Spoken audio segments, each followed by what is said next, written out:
Hey guys, B here, coming to you live from my home office, which is in my home. Um, so, welcome to First Four Fridays, where we read the first four pages of a new and upcoming young adult book.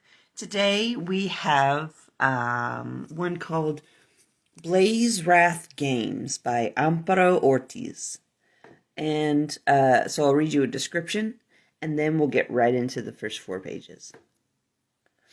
Dragons and their riders compete in an international sports tournament in this alternate contemporary world fantasy. Lana Torres has always preferred dragons to people. In a few weeks, 16 countries will compete in the Blazewrath World Cup, a tournament where dragons and their riders fight for glory in a dangerous relay.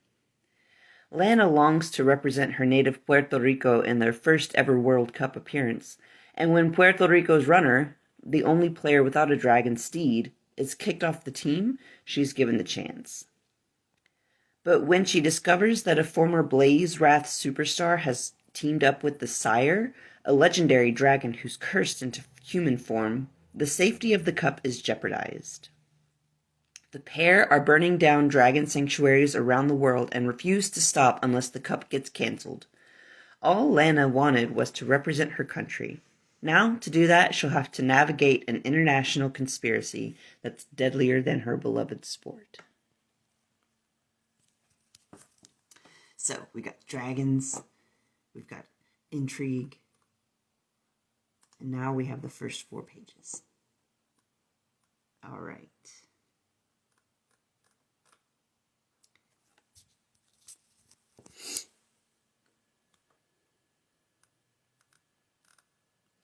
Before the sport of Blazewrath was created, the question among witches and wizards remained the same. How can we keep our world a secret from humans who do not possess magic? This question did not have a long-term answer. In 1743, a dragon revealed itself to a regular for the first time in recorded history. The dragon had not intended to disrupt the status quo of the magical community.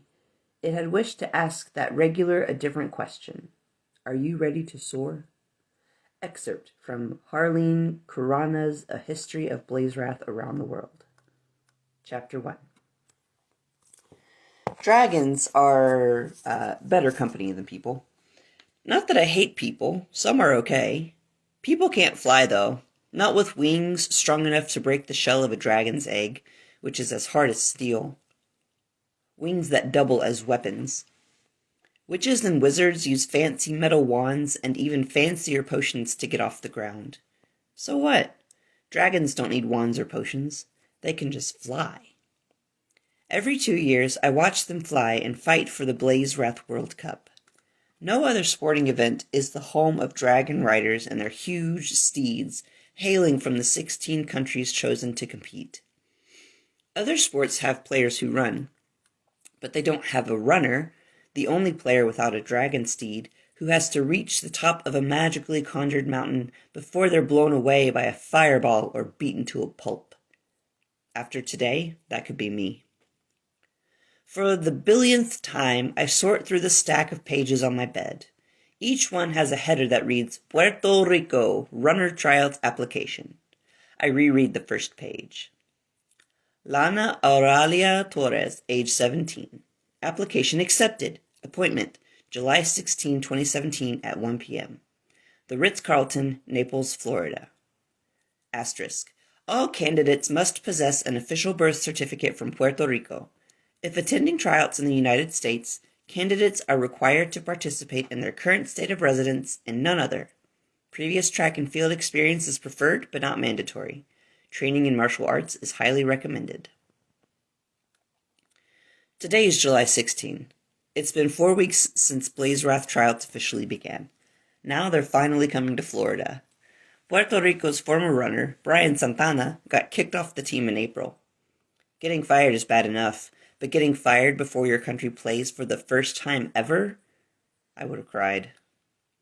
Thankfully, Brian's firing led to a broader search for his replacement, this time including Puerto Ricans living in the States.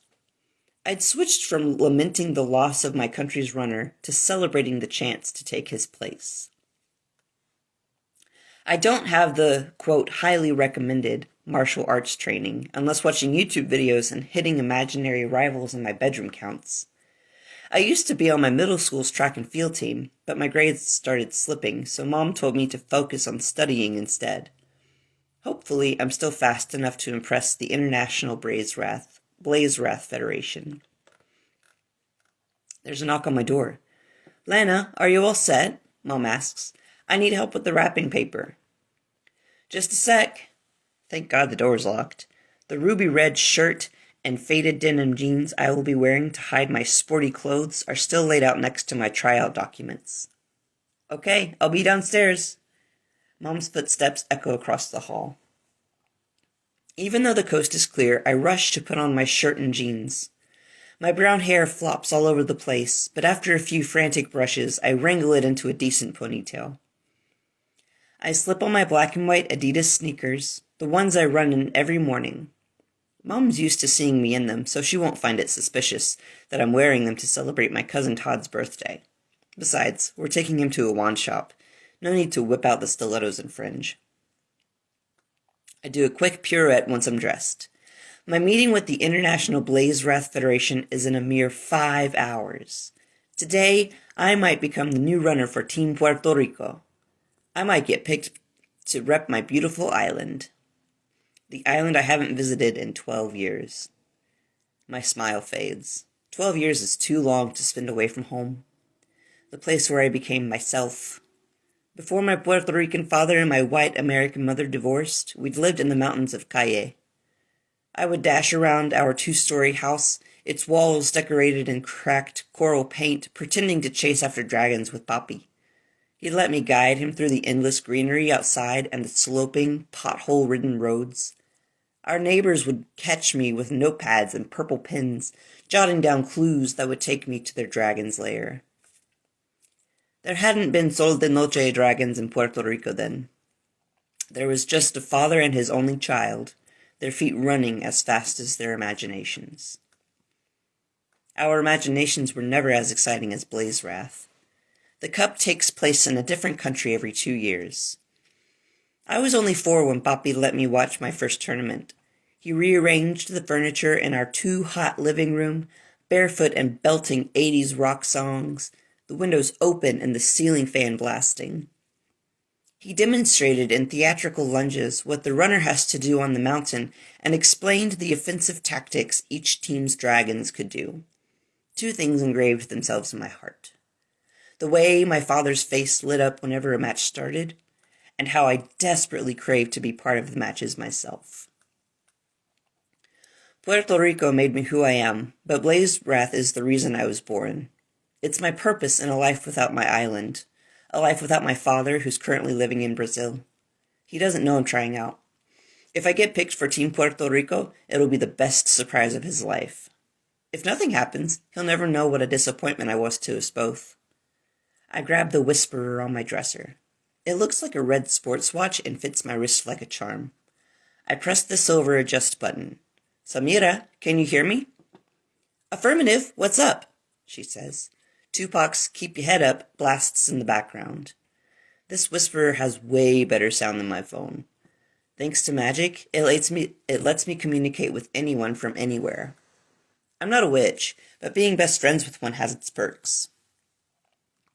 Just wanted to make sure the private wand-making tour is still happening, I say. Yep, I called the store again to confirm. I'll distract everyone while you sneak out for Blazewrath tryouts. I've already left my car in the store parking lot, so I'll slip you my keys. Then you act your booty off to convince your mom you're sick and can sit the private tour out. I owe you big time, Samira. And that is the first 4 pages of Blazewrath Games. Pretty cool, huh? So, you can get this book at the library. It should be available for checkout. And if you have a chance to read it, let us know if you like it. Alright, guys. Until next time, take care, be safe, wash your hands, and we'll see you next Friday.